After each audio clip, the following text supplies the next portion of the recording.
Hello, and welcome to another episode of EKU Online's eCast series. EKU Online's mission is to change lives by providing access to affordable, quality degree programs and meaningful disciplines that positively impact our society. Thank you for joining us. I'm Elizabeth Ballou with EKU Online. Today, we're joined by Dr. Michael Chen, Associate Professor and Interim Chair of EKU's Department of Psychology. Dr. Chen earned his bachelor's degree in biology from Berea University and his master's degree in experimental psychology, an applied statistics certificate, and PhD in experimental psychology with an emphasis on cognitive and human factors, all from the University of Kentucky.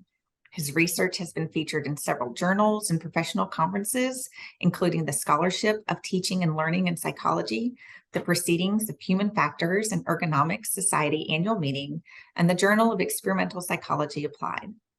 His research and academic interests include cognitive psychology and human factors, education technologies, and teaching strategies. Welcome, Dr. Chen, and thank you so much for your time today.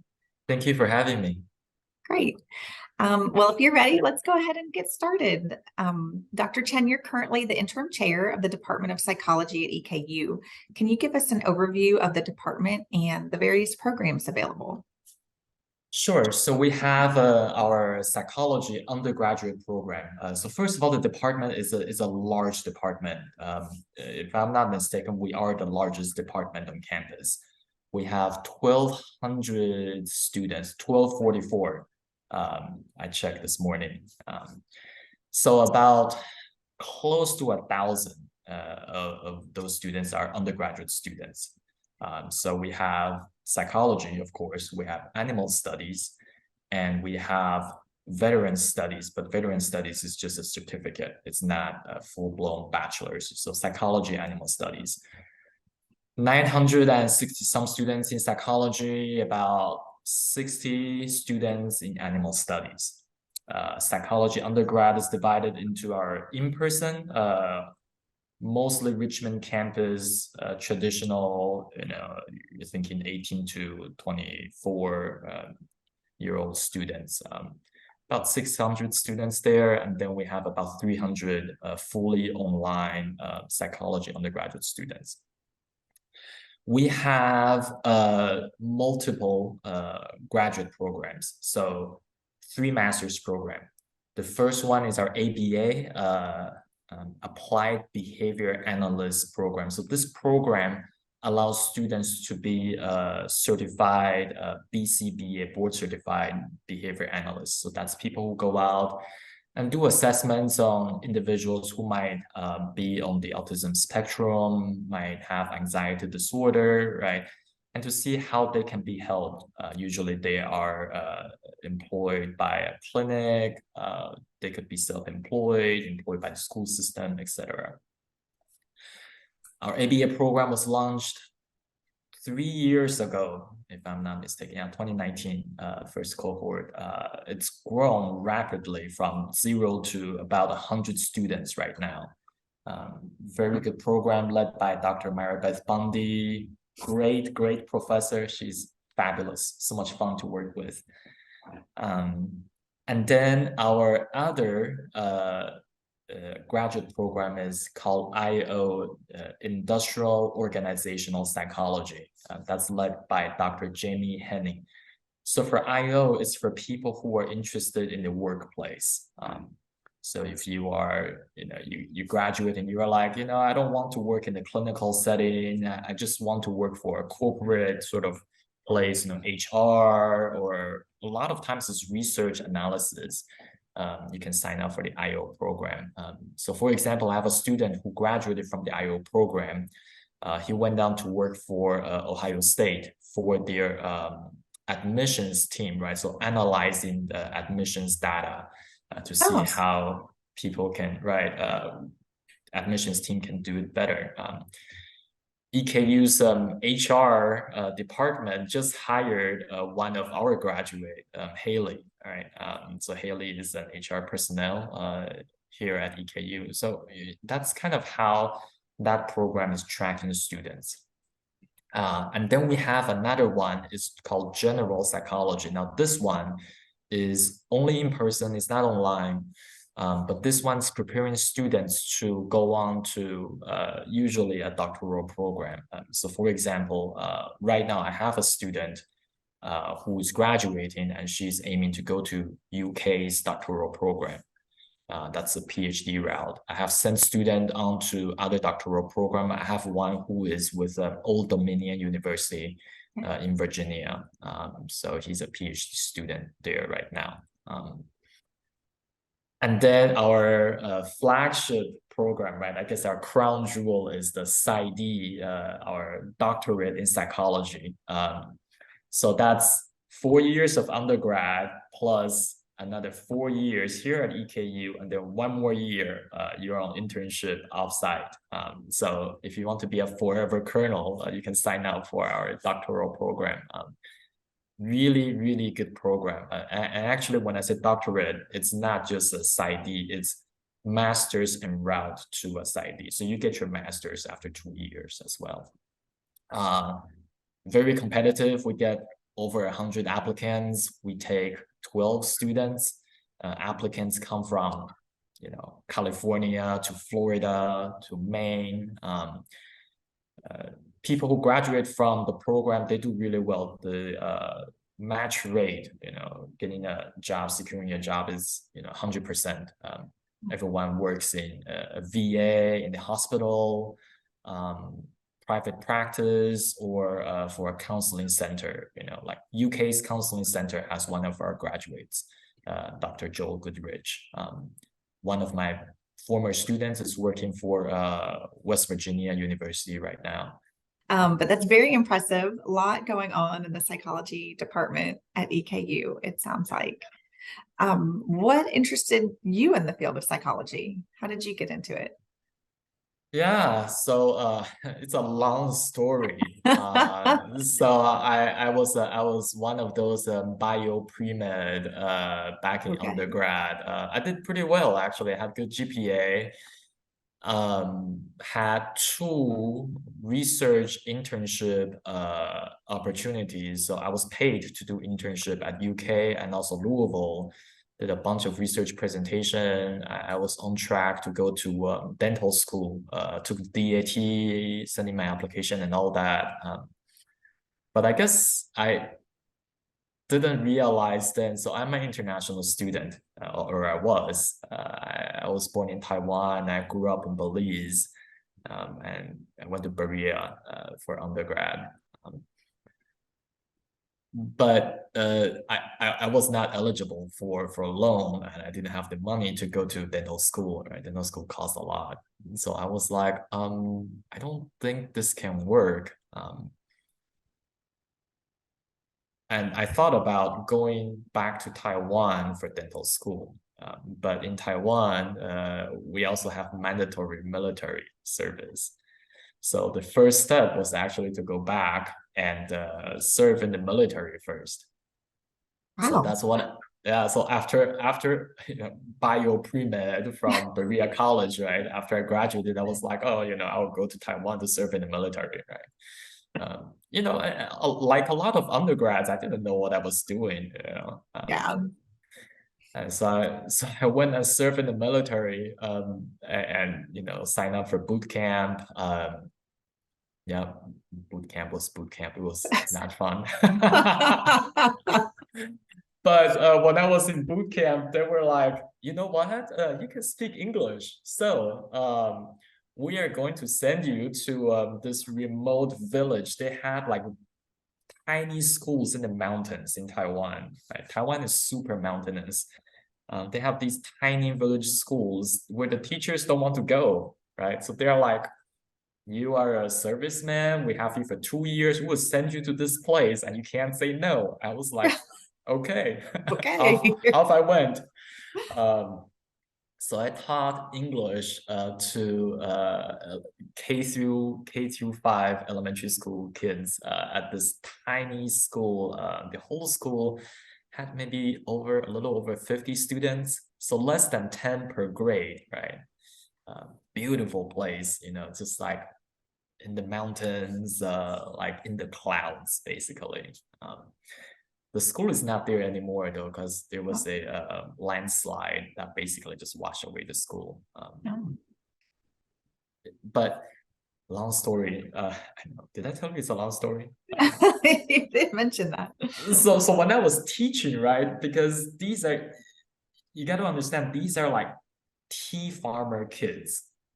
Okay. And when I asked them, like, hey, let's learn English, they're like, why?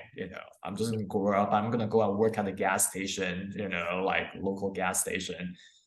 In Taiwan, like they have people who pump your gas, right? They're like, oh, I'm gonna go and work at a gas station or the 7-Eleven, right? That's the good job. And I was like, no, you can do so much more than that.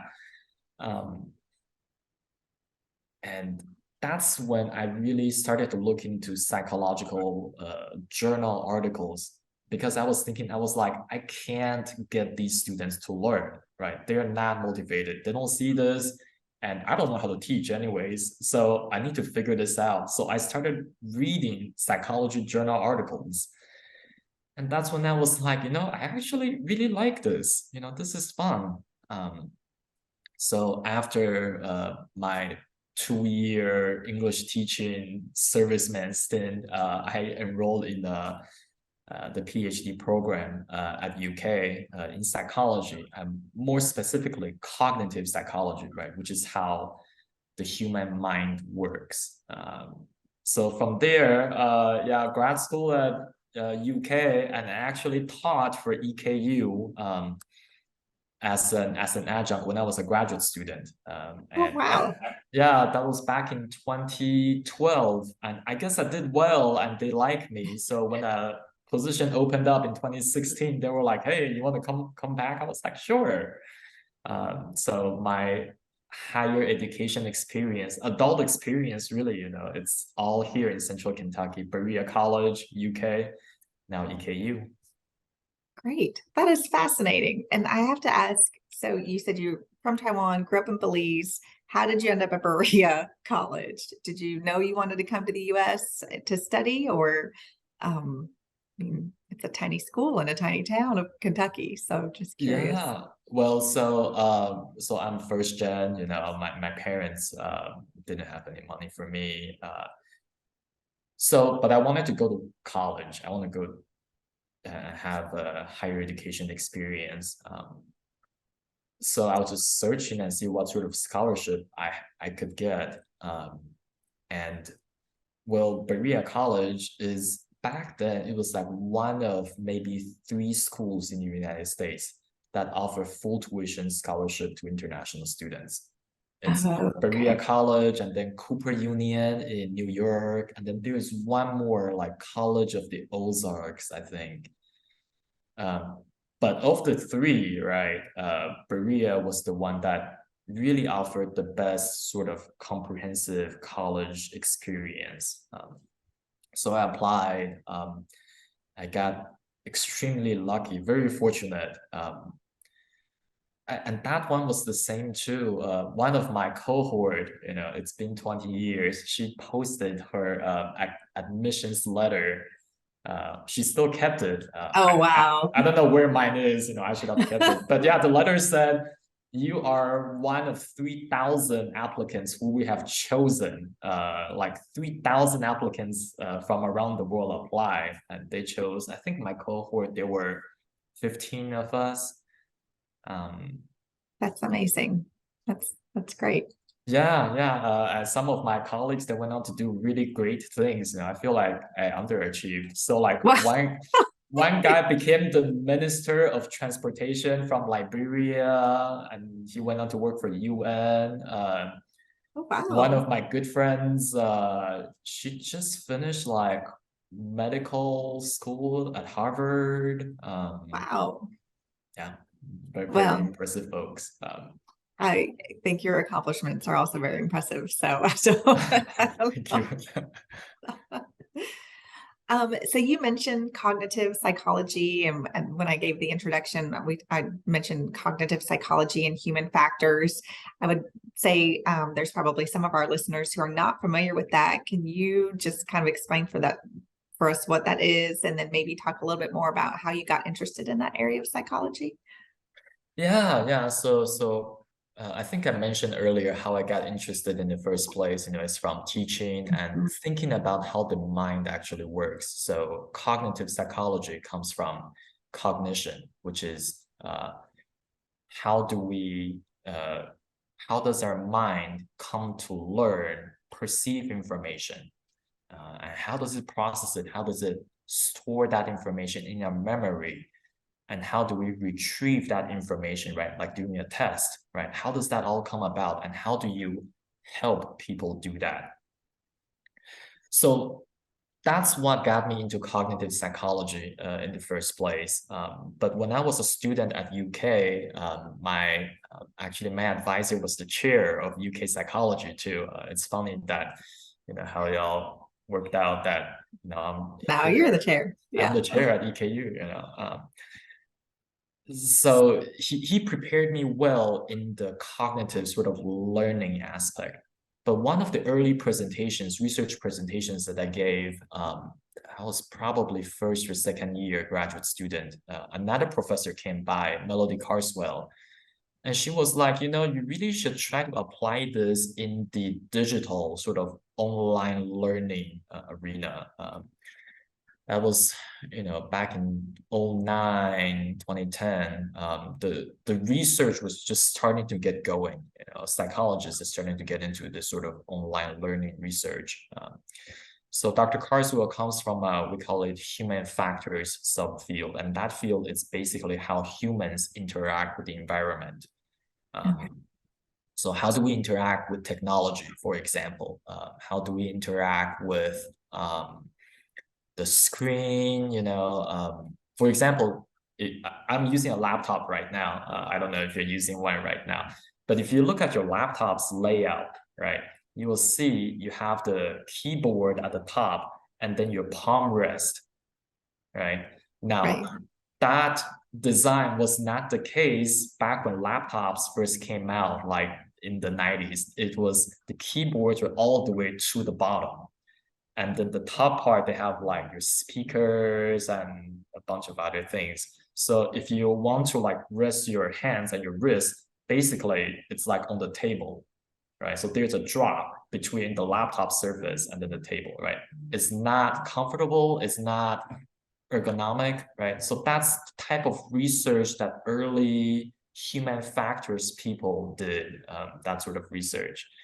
Um, so I transitioned between learning to this sort of technology and learning sort of subfield.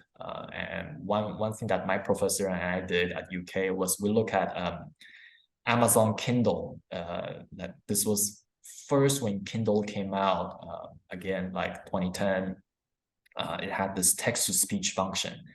So we were looking at how text-to-speech can be used to maximize learning, right? How do you render the audio there to promote learning, right?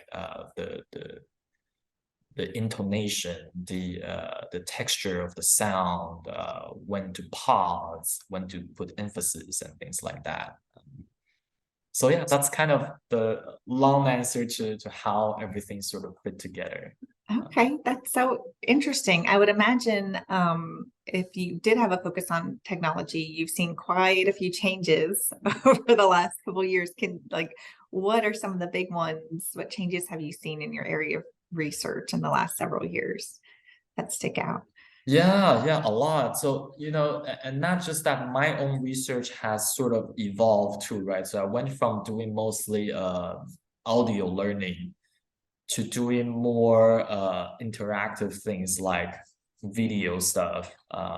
Most of my things are video right now. And then I also do some consulting as well, which I can talk about, which is human factors consulting. So let me talk about a few of those things. So let me talk about the consulting part. The human Okay. factors consulting, people think about forensic psychology. Students come to me, they're like, oh, I want to learn about forensic psychology. I'm like, great. There are two types of forensic psychologists. There is like Dr. Weigand. He's a clinical forensic psychologist. So when attorneys hire him, they usually hire him because the client, the person who committed a crime, murder or robbery, claim that when they committed the crime, they were not in the right state of mind. So Dr. Weigand would go in and give a battery of tests, assessments, right? And then he would have to take the stand and say, well, to the judge and jury, I believe this person was, not in the right state of mind, or was not, either way, right? And then there's a back and forth with the attorney. For me, though, so Dr. Weigand deal with criminal cases. For me, I deal mostly with civil lawsuits. So somebody gets into a really bad car accident, trip and fall cases, fall from stairs, because again, right, it's human interaction with the environment as the human factors part. Okay. So that's the part that I can go in and do analysis. So for example, I work with an attorney in Lexington. There was a case where my client, deceased, he was coming out of a restaurant, but he tripped on the, we call it the flare, the side part of an accessible ramp of the sidewalk. Okay. And the issue there was that the ramp was not constructed to code. It was a lot steeper than it ought to be. And so that's the part where I come in, I write a report, and do a bunch of measurements, right, and cite legal code and say why it is a violation. It's exciting work, but I prefer the university side. I think talking with lawyers, it's a hazard in itself. Yeah. So I much prefer. That's why I only do that consulting, really minimally on the side. I don't do it a whole lot. It pays well, but Yeah. I think the doing research and teaching is much more fun. So the research side with human factors, the things that I've seen in recent years with technology, for sure, right? So there are a lot of people getting into the research with autonomous driving, right? Autonomous driving is coming around, and that is such a hot and contested issue too, right? So the research says there are 5 levels of autonomous driving, right? Level 1 is basically like my car, which is no autonomy, essentially, right? It's the dumbest car you can have. And then you have level 2 and 3. Basically, it's getting into like pretty smart cruise control. Okay. So the level 3s are basically your top of the line, like Cadillacs right now. They can only in optimal highway sort of system, right? Hands-free, right? It will drive itself, right? But at the same time, it's basically just cruise control. It's keeping it in the lane, it's keeping the speed, right? And if it detects objects in front, then it slows down or asks you to take control over. We are very far away from fully autonomous driving. Despite what Elon Musk says, I don't think the research says we are there at all, or if we are going to be there anytime soon. The technology will have to take such a great advancement. It has to be like a total sort of revolution, that it has to be some sort of genius idea that we haven't thought about right now, because the research right now, it's saying that we're kind of stuck on level 3. Okay. And there's no clear path forward to full autonomy. But if you think about level 3 though, right? You're driving a car, right? And then you let go of your hands and the car is driving by itself, right? It's cruising down the highway. Great. What do you do when you have your hands off the steering wheel and you don't have to press on the gas pedal or the brake pedal? Well, you can talk to people, right? You can listen to a podcast. You can listen to this podcast right now. Yeah. You can watch a movie probably, right? But here's the thing, when you engage in that sort of secondary task, right, your mind starts to sort of wander and get away from the primary task, the most important task, which is driving. Right. And so with level 3, here's the thing, those cars, those computers, it depends on the situation. Right? In optimal condition, the car can say, well, you need to take control right now because traffic is getting heavier. You have 60 seconds, right? You have time to take over and then re-engage, right? But that's not always the case, right? Sometimes traffic changes suddenly and you have to take over immediately. So what we find in our research is that when that sort of sudden change occurs, right, you are significantly slower at reacting, right? Your mind is off wandering with this other secondary task, right? You're listening to podcasts or engaging in conversation or watching a movie. And when the car tells you you have to re-engage immediately, you can't react as fast as compared to if you were fully engaged the whole time, right? And that part is an inherent danger to the driver, which I don't think a lot of people are talking about, right? There's so much talking of the bells and whistles of the semi-autonomous driving and how good it is, right? And some people call it full autopilot, right? Don't believe that we're not there, at least not right now, right? They can call it autopilot, whatever, but it's not autopilot. It is not, right? And when the car tells you to re-engage, you got to recognize that there's a danger there that you are not quite ready. So is it a really good thing? I don't know. I think the jury is still out, in terms of whether this is a good thing or not. And I think that research is super important, to constantly sort of engage and think about how we interact with the environment, right? My piece in that research was actually on how in a semi-autonomous situation, right? You have students who might be they're driving to class, right? Like, oh, I got to like cram before the exam or the lecture, can I like listen to something, right? And how that affects their driving or their learning, right? It turns out that they don't learn too well and they don't drive too well in that situation. They're not getting benefit of anything. Right. Anyways, yeah. So that's kind of one area. So that and then so that's the part that I engage in. I have been increasingly engaged in the research.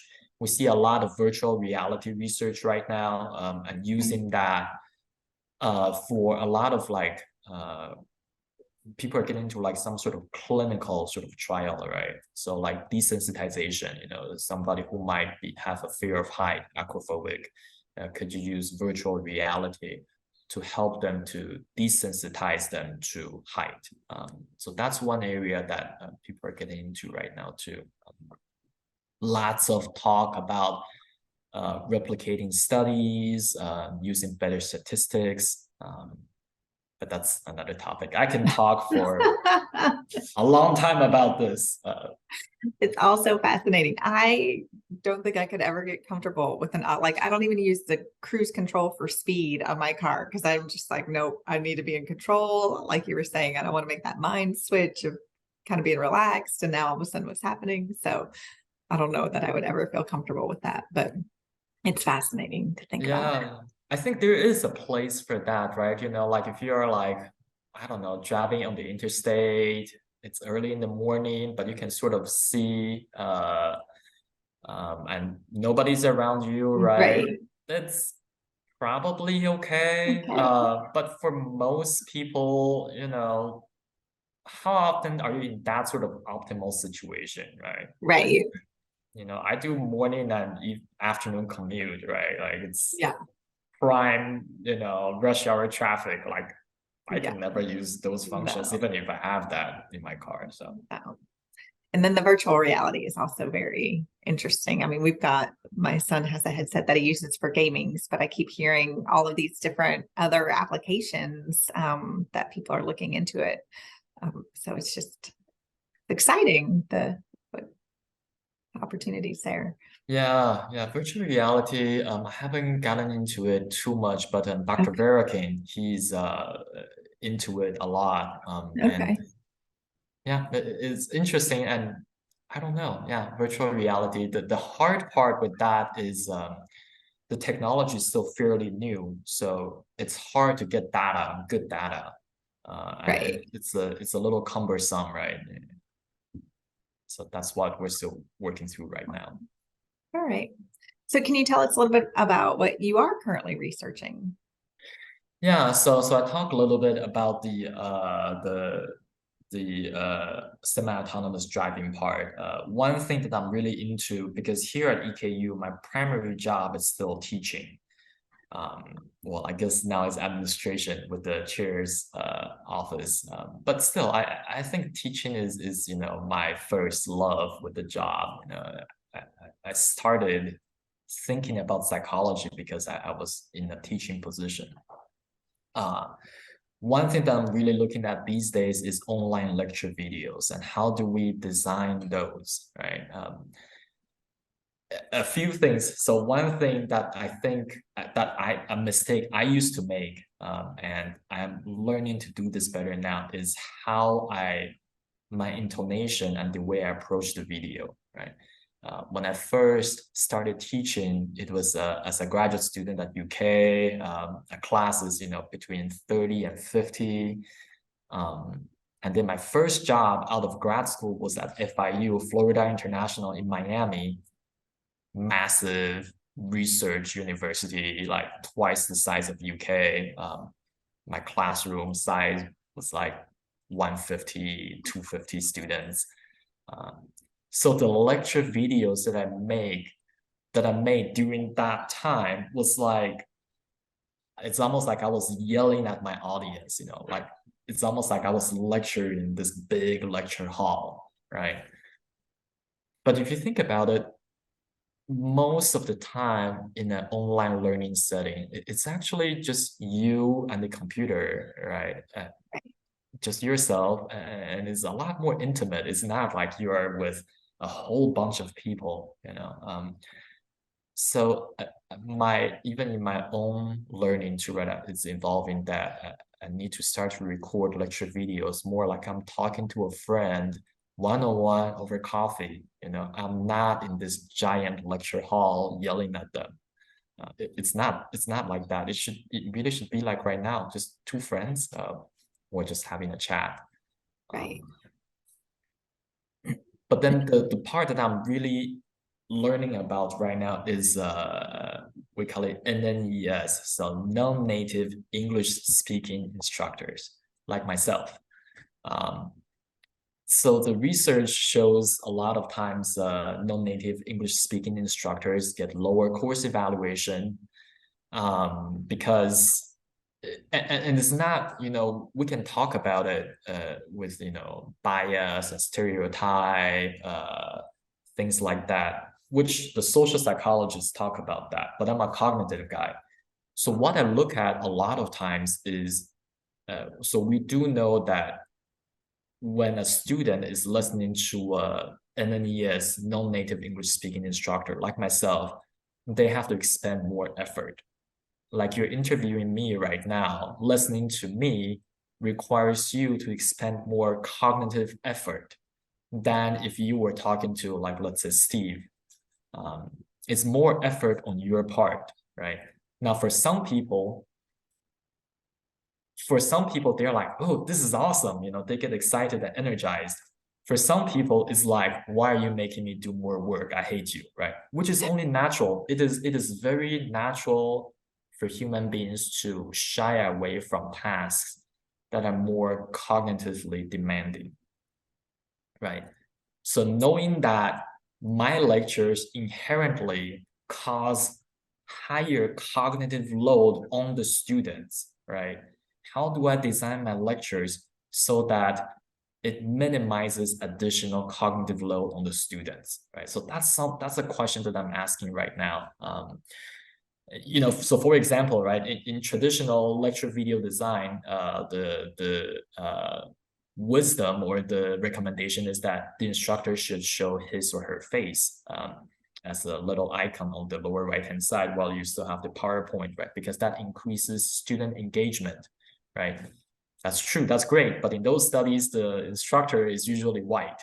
and native speaker, right? So for someone like me, I know that when students see my face, right, and we have research for this, that parts of people's brain light up, that more parts of their brain is engaged, right? They are doing more work, right? So if my goal is students learn the content, then should I show my face or not? And how much of my face should I show, right? It's a tricky issue, but it's something that I'm working through right now. That's part of the design part, right? The goal is maximizing student learning, right? So how do I do this to maximize student learning? So that's something that I'm working through right now with my students. We're looking at things like cognitive load. We're looking at student anxiety, right? We know that, like for me, I'm probably, you probably don't know this, but then I'm causing you a little more anxiety than if you were talking to Steve, right? There are individual differences, right? But then like holistically, when we look at the research, right, there is that like higher anxiety level, lower learning motivation, right? So how do we, from the design end, right, alleviate some of that, right? Of course, there's the other part of research that says, well, we need to help students to be not biased and embrace this change and such. Great, and I admire those efforts.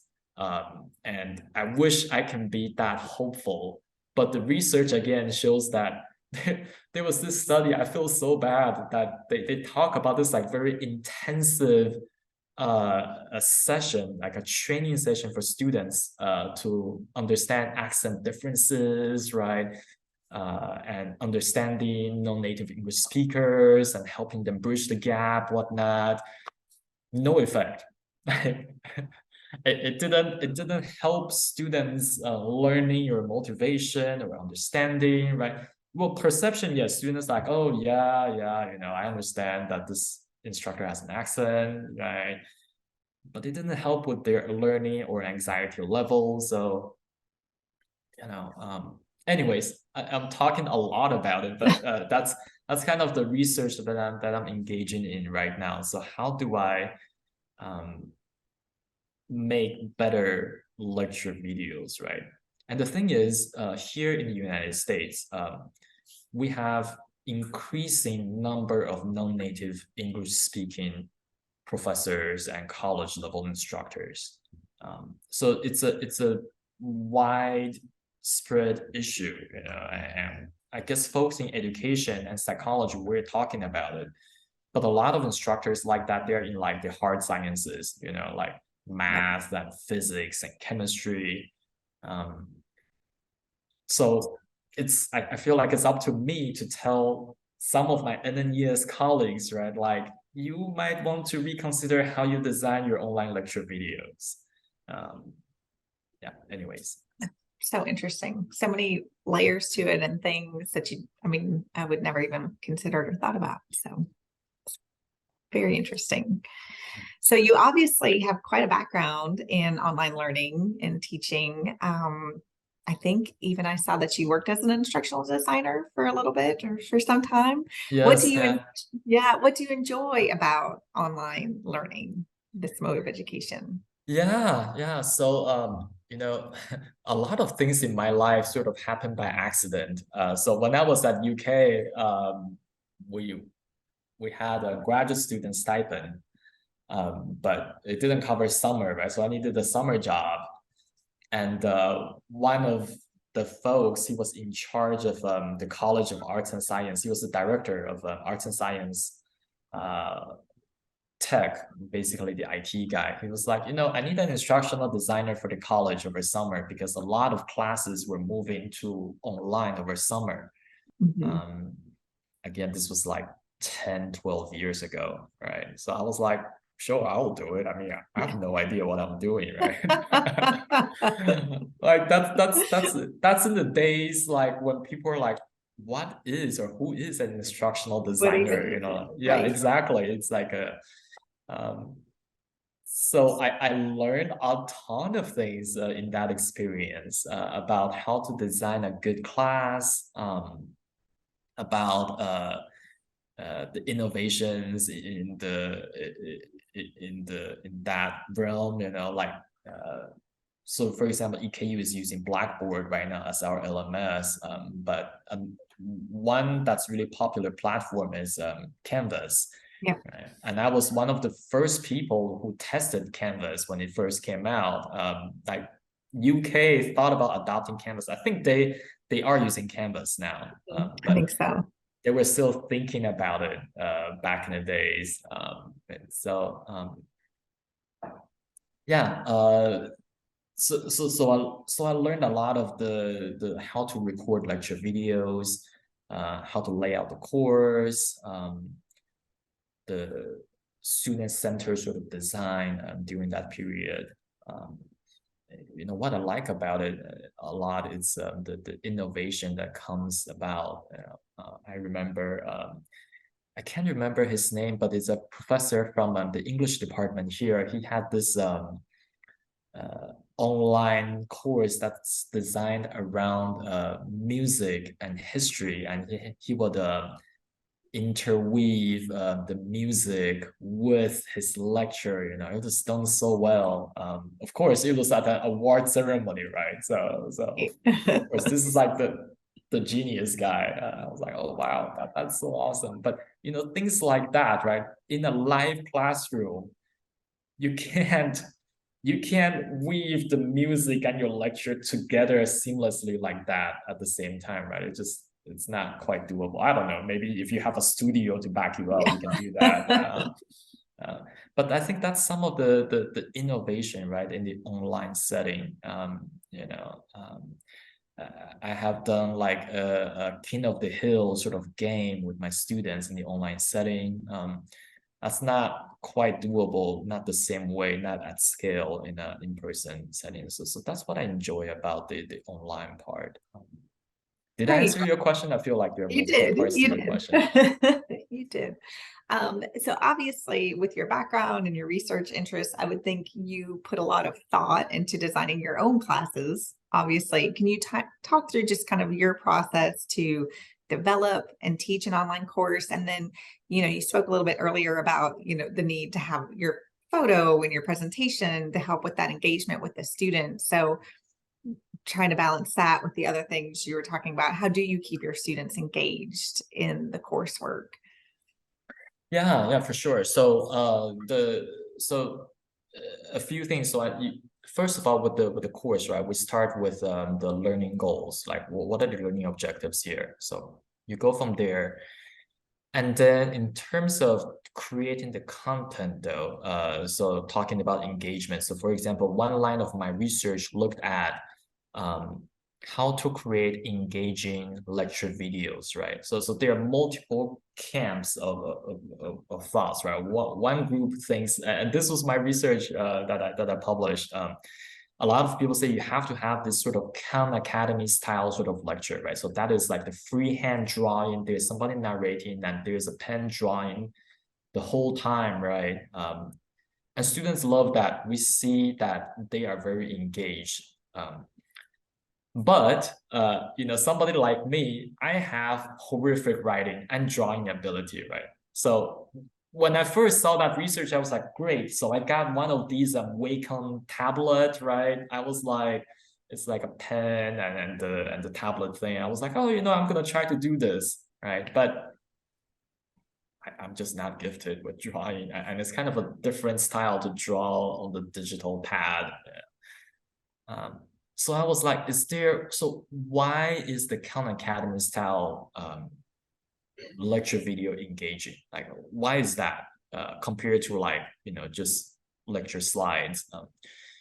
It turns out that it's really about the movement and motion, right? So human beings, we have adapted to engage when something is moving, right? It's a very evolutionary adaptive sort of way that we have interact with the environment. But you don't have to have constant movement. So that's what I found out. If you have lecture slides, right, and you advance or change the bullet points parts by part, every like couple seconds or so, that level of movement is enough to engage students. Which is great news for somebody like me who has terrible handwriting and drawing ability, right? Because I was like, "Ooh, okay, right. I don't feel pressure that I have to draw out my entire lecture, right? I can still use PowerPoint slides, but probably more slides than I normally do. A little more movements in the slides, and sometimes, yes, I do use freehand drawing, but only with probably the most complex things, and I want to really highlight what's important. So really when it comes to engaging students, it's about combining the research with what's practical in the classroom. I have done things like King of the Hill challenge, a game, how do you gamify a practice test, right? Because here's the research. Practice testing improves students' memory and retention. Very, very effective, probably one of the most effective learning strategies. But it's also probably the most effortful. It makes sense, right? The most effortful strategy is the most effective. So my idea was to gamify the effortful strategy, make it a game so that students are more willingly engaging with it. So, just things like that. How do you combine the research, and how do you make it fun, engaging with movements, but also make it manageable too, right? Because you can do a lot of different things. You can try to strive for the gold standard, but sometimes you just don't have the time or technology or the support team to accomplish that. So with limited resources, how can you create a good course, right? That's the struggle. Yeah, it's a challenge. And then you don't want to go too far. I've seen some examples where it's like they're throwing everything in the kitchen sink, and it's like there's a lot going on here, and it almost becomes a distraction. So right. Find that balance. I know one of the classes you teach is research methods in psychology, and that's a course that we hear from students can be intimidating or challenging. So how do you make sure our students are successful in the course? And what would you say if you had the opportunity to talk to every student before they started it who might be nervous? What would you say to them? I was a couple of years ago, I was at Walmart checking out, and the person checking out my groceries, she was like, "Are you Dr. Michael Chen?" And I was like, that depends. Maybe. Maybe. And she was like, "I'm in your 340, or back then it was 309. I'm a student in 309 right now." I was like, "Oh, I'm sorry." And she was like, "No, I like the class." My predecessor, Dr. Kathy Clemens, when she taught 309, I took the class over from her. Her parting wisdom for me was, try to do a good job. It's a hard class. I have received a death threat from students with the class. I was like, "Oh, good to know." Right. I can happily report I have not yet received a death threat from one of my students. So I feel like the course is improving. But it's a hard class. Like I said before, right? It's almost like it's the class that almost, there are a lot of psychology classes that are very interesting, that give you interesting information. But research method is really the class that's where the rubber meets the road. This class teaches you how to do research. How do you actually get this done, right? It teaches you statistics using Excel. And for a lot of students, it's a lot of work, right? Running on that same theme, when you give students a lot of work, very effortful, it increases their anxiety, and people don't like the class, and I totally understand. But one thing I want to tell students a lot of times is, well, a few things. One is, in fact, the course actually has a very low fail rate. the students who don't make it in the class usually are students who just stop attending, stop turning in assignments for one reason or another. Usually it's personal issues in their lives, and I totally understand that. But every student who is willing to put in the work, they can be successful. And yes, I totally understand while you're in it, you'll think, oh, this is terrible. This is so much work. But a lot of times, really, students who, when I meet them at graduation, when they will come up to me and say, I learned so much in your class. Thank you. It prepared me well for graduate school, right? And when I hear that, I'm like, yes, that's what I'm going for. I want to prepare you. I want this to be a class that launches you into a successful next step, graduate school or a career. So the one part where students like, I'm nervous about the class. Well, I don't think the fail rate is that high. And we have a lot of support. We have tutoring. Students can always email me. My facilitators are wonderful. We have our instructional design team with eCampus as well. So I don't think students need to worry too much about that. It's really, for students, my advice is take care of yourself, right? Set aside time every day to work on the class in bite size, and you'll be fine. Don't try to cram. One, that's not a good learning strategy, and two, that's when you get most stressed because you have a lot to do. Right.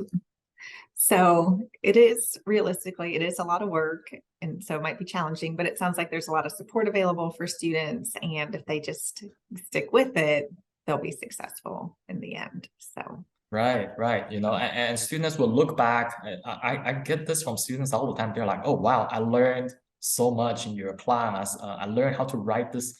I didn't know I can write a 15-page paper, I didn't know that I can like create these graphs and analysis in Excel. And those skills, like using Excel like that, it's very transferable skill to almost anything. right. Great. So the outcomes are definitely worth the work they put into it. Yes, and I know that it's not there. There's some of my colleagues have a different philosophy, right? It's all about not putting so much work or stress on students. Learning should be intrinsically motivated and that. And I understand that viewpoint, but at the same time, I'm like, I don't know if I share that philosophy. I I want my students to learn, and hopefully they don't hate me so much right now. Maybe you can edit that out. But I want my students to learn and be successful, and I don't know harder way to do it than just, you do have to put in a lot of work. Right. Yep. So you talked a little bit about how students can be successful in that research methods class. How about just in general, are there other things from your experience that make for a successful online student? Like what kind of attributes should students have coming in to be a solid online learner?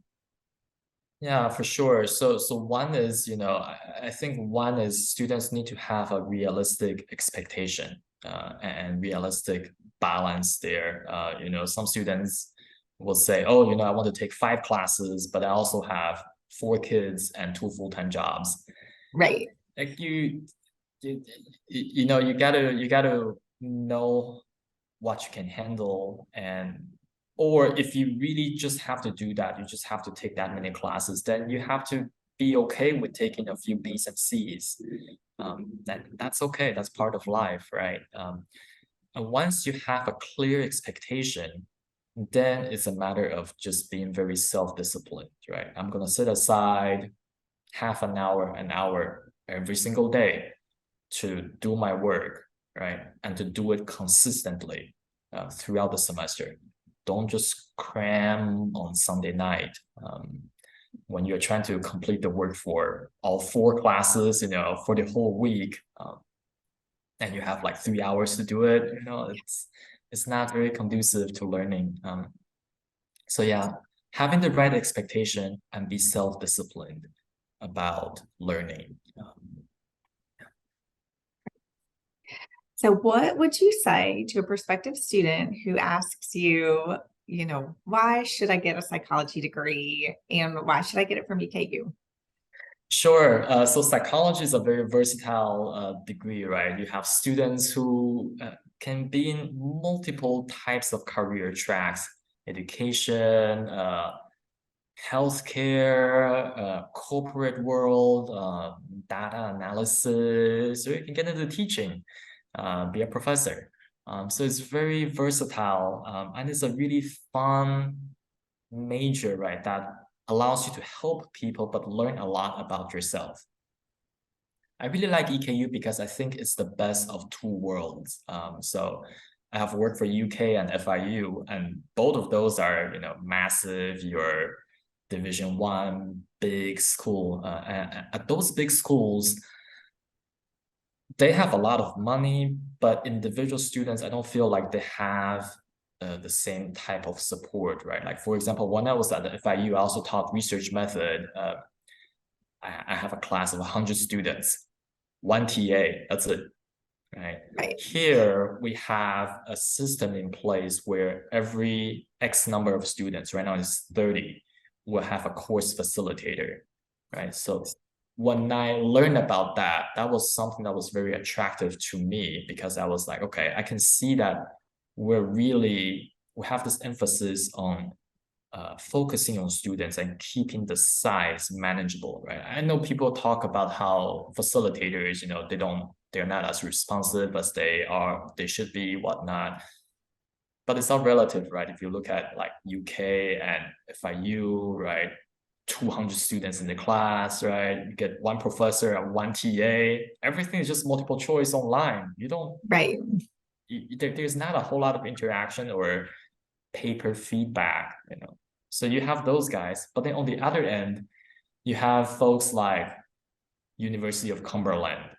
That's like all adjuncts, everything is super easy, super fast, right? Caters to students, whatever students want, right? They'll give it to you and just to pass you and send you on. I feel like EKU has a very good balance between those two extremes, right? I feel like we have a good niche here, and that's something that we need to let students know, or students should know, right? That if you're looking for something that's a good pace, right, still allows you for a smaller size, right, but we still emphasize a lot on the quality, then I think EKU or places like EKU are good bets. Great. Thank you. You mentioned a bachelor's degree in psychology is very versatile. Are you able, and this might be a hard one because I know it sounds like EKU graduates go out and do a number of things, but off the top of your head, or maybe even numbers, what would be the top 5 careers for EKU graduates with a bachelor's in psychology? Yeah, for the bachelor's, you'll be surprised. A lot of students say they want to go to graduate school if they don't already have graduate school plans. So a lot go on to graduate school, Okay. mostly in some sort of a counseling, clinical service. And then after that, you have a lot of people who get into some sort of sales sort of jobs. Education, we have people who work in the K-12 system as well, as counselors or in other sort of positions. Healthcare services, we have people in legal services, like myself, my consulting is in legal services. Okay. Human resource management is a big one. A lot of people are in human resource. So any sort of job other than grad school, right? Any sort of job that has a lot of like human interaction. I say psychology is a good degree for that. Okay. Sounds like a lot of outside of, business, sales, HR, more like support services. for a range of populations and fields, whether that's in the school system or the healthcare system, providing kind of that support to people. So, Right. okay, Yeah. great.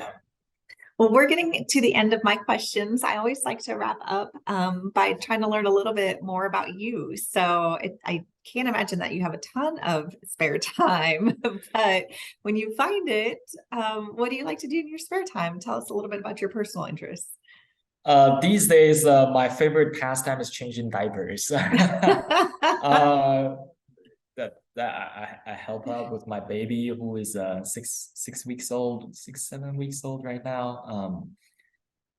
I play soccer with my kids. We're a big soccer family. So I play soccer with my son, with my daughter. So that's always fun. Before I had more kids, I guess once upon a time, right? If I have like any real free time, I guess I play the guitar. Sometimes I play music. Okay. I'm pretty handy, so I've done a lot of like home improvement and car maintenance kind of things. You won't suspect, a psychology professor do those things, but I do. Right. Yeah. When I was in grad school, I led UK's Taekwondo clubs. I was into martial arts. I don't have time anymore, so these days it's just limited to playing with my teaching and training my kids. Sometimes I have this dream that maybe one day I retire early. Hopefully, I don't know. I can, just teach little kids martial arts, just for fun in the community for free, and help them learn some self-discipline and exercise. So that's kind of what I do on the side. Great. That's great. So that wraps up the questions that I have today. Is there anything else you would like to share with our audience? Thinking about what we've talked through, or just no, I think psychology is a great program for all our listeners and audience. If you want to check out our Facebook page, EKU Psychology, and we also have an Instagram account. You can see all the fun things we do. I have gotten pied in the face. I've had cake. We had a cake social, and I just kind of timed it around my birthday, right? Good timing. Yeah, department cake, why not? We have done scavenger hunt, both for our in-person students and online students. So all of those, we have a really fun department. We just invested in a popcorn machine. I'm gonna have to come by. Yes, please do. Yeah, so check out our program on our social media accounts. Fantastic. Well, thank you so much for your time. Really enjoyed speaking with you and learning more about the field and the department and everything you've got going on there. So it's been a fascinating discussion. Thank you again. Thank you so much. It was my pleasure.